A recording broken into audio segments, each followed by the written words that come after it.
नमस्कार, हमारे नए वीडियो में आपका स्वागत है।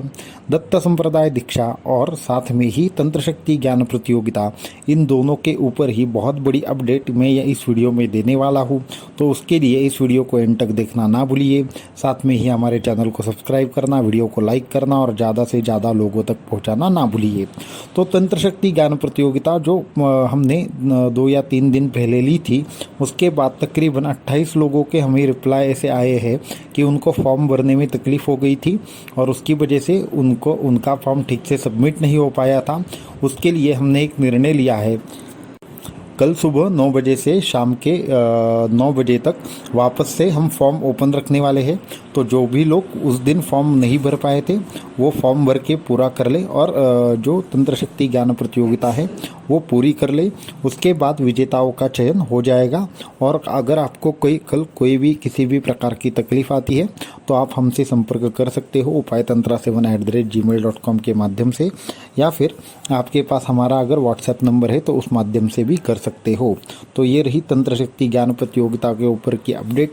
अब साथ में ही आपको दत्त संप्रदाय दीक्षा के बारे में भी हम बताना चाहेंगे कि दत्त संप्रदाय दीक्षा दिन है वो कब है, क्या है और क्या है पूरी प्रोसेस, और किस तरह से आप भी दत्त संप्रदाय में शामिल हो सकते हो। ये सारी चीज़ें मैं यहाँ पे अभी एक 1 बाय 1 बताना शुरू कर देता हूँ। तो दीक्षा होती क्या है? तो दी इते क्षालनार्थम क्षीयते पाप राशि ही।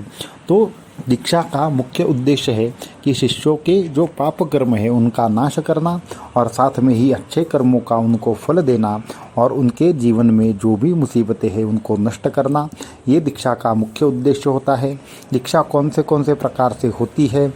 दृष्टि, मंत्र या फिर स्पर्श या फिर संकल्प या फिर शक्तिपात, ऐसे विविध प्रकार से दीक्षा होती है। दृष्टि से मतलब सिर्फ देखकर, मंत्र से मतलब है मंत्र देकर, नाम से मतलब नाम देकर, किसी भी भगवान का नाम दिया, किसी भी प्रकार से विशिष्ट प्रकार से गुरु मंत्र दिया, या फिर गुरु कहीं और है और शिष्य कहीं और है तो वो संकल्प मात्र से दीक्षा दे देते हैं। तो इस तरह से विविध प्रकार से विविध संप्रदायों में दीक्षा रहती है। हमारे यहाँ पे जो भी दीक्षा होती है वो संकल्प दीक्षा होती है और साथ में ही आपको संकल्प युक्त मंत्र दीक्षा होती है। तो यहाँ इसी वीडियो के नीचे आपको ये एक लिंक मिल जाएगी, उस लिंक के माध्यम से आप दीक्षा के लिए अप्लाई कर सकते हैं और साथ में ही दीक्षा प्राप्त कर सकते हैं।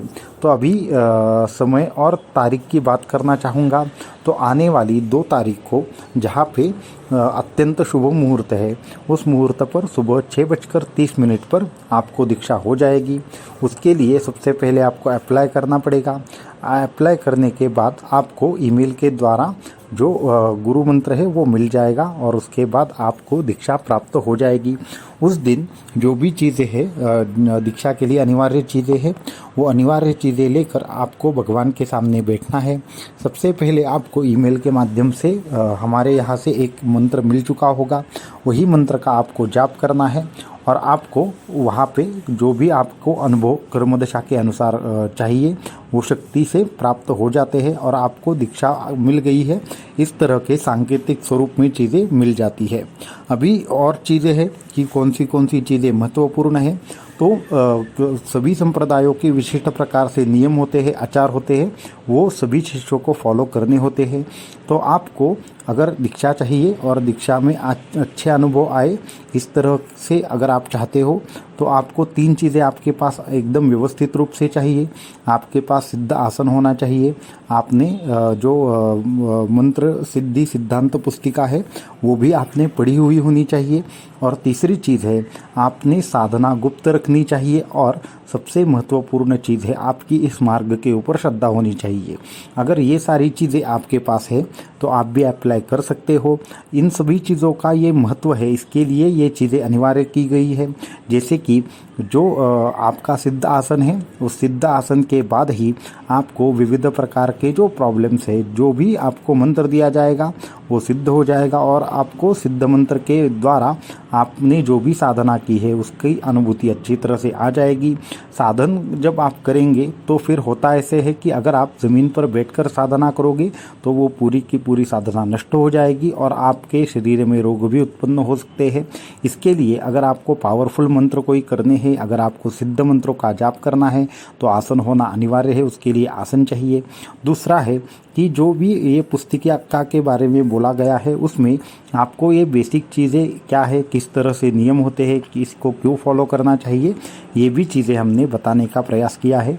तो सभी चीज़ें साधकों के लिए है कि जो साधक दीक्षा लेना चाहते हैं उसको अच्छे से अच्छी अनुभूति आए, उसको ज़्यादा से ज़्यादा उसका कल्याण हो, वो चीज़ वहाँ पे इसके लिए है। तो सभी जो साधक है वो इसके बारे में पूरी की पूरी जानकारी ले। साधना मंत्र सिद्धि सिद्धांत पुस्तक है जो हमने साधकों के लिए ही लिखा है, वो भी पढ़िए और उसके बाद आपको जो भी निर्णय करना है वो कीजिए। कोई भी ज़बरदस्ती इस पंथ में आए या फिर बाकी की चीज़ें वो अपनी मर्जी के खिलाफ करे, ऐसा हम नहीं चाहते। आप पूर्णतः अगर आपको इस पर पूर्ण विश्वास है तो ही इस मार्ग में आए। आगे की चीज़ है कि आपको इसमें अनुभव कौन से आएंगे। तो अनुभवों की अगर मैं बात करना चाहूँ तो इतने लोगों के अनुभव है, तकरीबन हमने बहुत सारी पुस्तिका में लिख कर रखे थे अनुभव, इतने अनुभव है, परंतु धीरे धीरे हमें समझ में आ गया कि ये कुछ शक्ति के कृपा दृष्टि से हर शिष्य को अपने कर्म के अनुसार अनुभव आते हैं। तो कुछ अनुभव मैं आपके साथ शेयर करना चाहता हूँ, जैसे कि विविध प्रकार से नाद ध्वनि सुनना, उसके साथ में ही विविध प्रकार से प्रकाश देखना, देवताओं के दर्शन होना, शरीर शुद्धि का प्राणायाम होना, खेचरी मुद्रा होना, समाधि लगना, एक बार ध्यान में बैठने के बाद 2 या 3 घंटे तक ना उठना, जोर जोर से वाइब्रेशंस आना और साथ में ही विविध प्रकार के सुगंध आना, देवी देवताओं के दर्शन होना, विविध चक्रों में आपको विविध प्रकार से जो वाइब्रेशंस है वो आना, या फिर आपको कभी कभी ऐसा भी हो सकता है कि आप आंखें बंद करके बैठ गए और कितना देर हुआ पता ही नहीं चला। कुछ ऐसे भी साधक हैं जिन्होंने सूक्ष्म रूप से सूक्ष्म शरीर के दर्शन किए। साथ में ही कुछ लोगों को विविध प्रकार से जो भगवान शंकर जी है या हनुमान जी है उनके साथ बात की, उन्होंने कुछ आशीर्वाद दिया, उन्होंने कुछ मंत्र दिया। इस प्रकार से भी बहुत सारे लोगों को अनुभव आते हैं।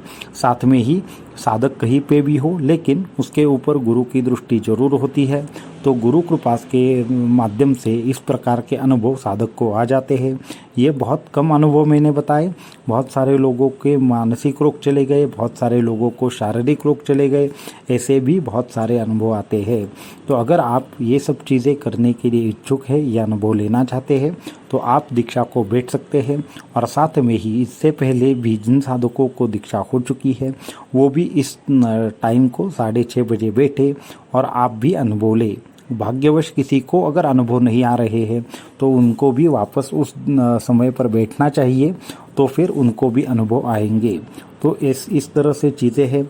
कल सुबह ठीक 9 बजे वापस से आपके लिए जो एक वीडियो आएगा उसमें तंत्र शक्ति ज्ञान प्रतियोगिता की लिंक वापस ओपन हो जाएगी और उस लिंक पर जाकर आपको फॉर्म भरना है। अगर जिनको भी प्रश्न आया था, जिनको भी प्रॉब्लम हुआ था, तो उन सभी लोगों ने वो तंत्र शक्ति ज्ञान प्रतियोगिता में हिस्सा लेने की इच्छा है, उन सभी लोगों ने वो फॉर्म भरना है। और जीतने वाले लोगों को आपके लिए क्या होगा, सिद्ध रुद्राक्ष और सिद्ध दत्त यंत्र उनको प्राप्त हो जाएगा।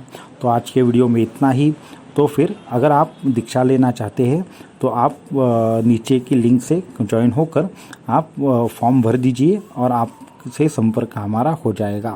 अवधूत चिंतन श्री गुरुदेव दत्त परमहंस परिव्राजकाचार्य श्रीमद् वासुदेवानंद सरस्वती स्वामी महाराज की जय।